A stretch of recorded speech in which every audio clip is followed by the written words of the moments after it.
And you know what the truth is? The truth is there is always help. And now we turn our focus to a story about a home for neglected and abused as well as unwanted horses. It's called Tom Rowe Haven.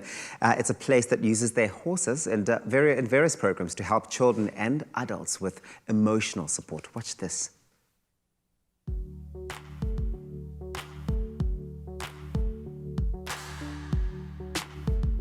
I'm out here at Tom Rowe Haven for equines and children, and it's a registered non-profit organization and home for unwanted, neglected and abused horses that are used in various programs to assist children and adults with emotional support. And I'm out here right now to get a first-hand look at exactly how this magic happens. Gillian, it's an absolute pleasure meeting you. You're offering assistance to vulnerable children out here at Tom Rowe Haven. But what exactly is it that you do, and what are you hoping to achieve? We don't just assist vulnerable children, we assist victims of human trafficking and adults who have substance issues, who have depression, and who have been physically and sexually abused as well. What we do, we call it equine therapeutic interaction. So we facilitate that interaction.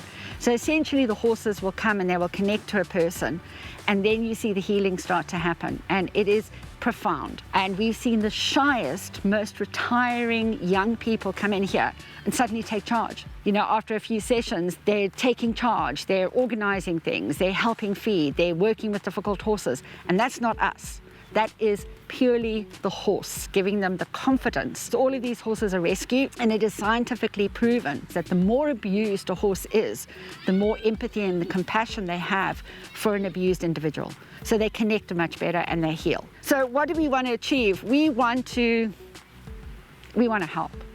We want to rescue more horses, and we want to rescue more people. What exactly was the initial motivation for starting this program? In 2006, we went through a number of personal tragedies. I hadn't been around horses for 22 years.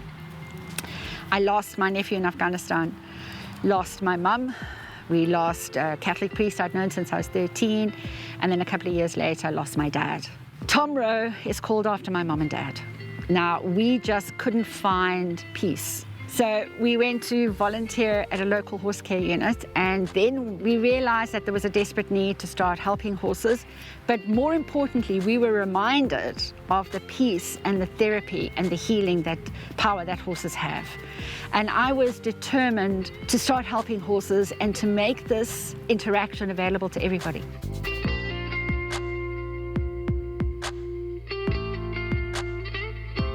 Seeing the smiles on these kids' faces, it was just enough for me to know that something good's going on here. But what exactly are the programs that you're offering? The most important thing that we offer is an opportunity to interact with the horses. So often we just encourage them to be quiet and to just connect, because that's when the actual healing happens. And then we take it one step further. So they will get taught how to lead the horse over obstacles and poles and in and out things, just through being silent and just through force of will, how to gently make the horse do what you want it to do.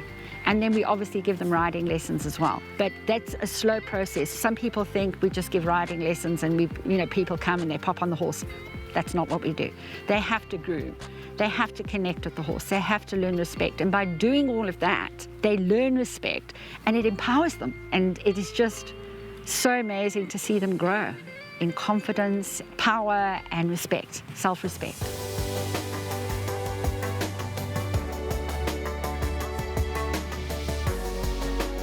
Have you seen any positive impact in these kids' lives at all? Yes, we have seen children become more focused in school, become more confident in school, become more confident people generally. They realize that if they can make a horse do something and connect to a horse, there's nothing else that they can't do. And it just gives them that self-respect and self-confidence. And we've seen it time and time and time again. Now, you've been looking after our horses and these incredible children for so long now, and I believe it's time that Mzansi helped you in order to achieve and continue this incredible work that you're doing. So how can the public get on board to assist? One of our primary needs at the moment before the end of the year is suitable land. We have been so blessed that the people who own this land, which is Prop Gen and Generation School, have allowed us to use this land for free since March last year. So we are incredibly blessed and thankful. But they're going to want to do something with the land at some point. It's very valuable. So we need land, even if it's just basic infrastructure. The most important thing is that we need water. We've got to have access to water. And then we need money. We need money to buy the supplements for the horses, new saddles, stuff for the children, because we also supply them with what they need. We try and assist them wherever we can with school materials, with clothes, with food. So we need help and assistance with that. And then we do outreach programs, and we really need people to get more involved with that so that we can help and rescue more horses and stop this continued abuse and neglect of horses. They are truly the forgotten ones in animal welfare. If we've got access to enough land and finance, we can help more horses and we can help more people.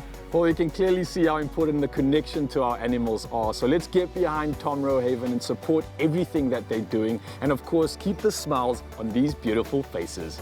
Yay! Hey, that's mine! Hey! I love it. Two of my favorite things, children and horses. And look at that, how incredible the work that they're doing in that space. But we know how much of a support our dearest animals can be to all of us at home. Let's help those who desperately need that animal connection to continue getting it over there at Tom Rohaven. I love that. Ladies, what's happening?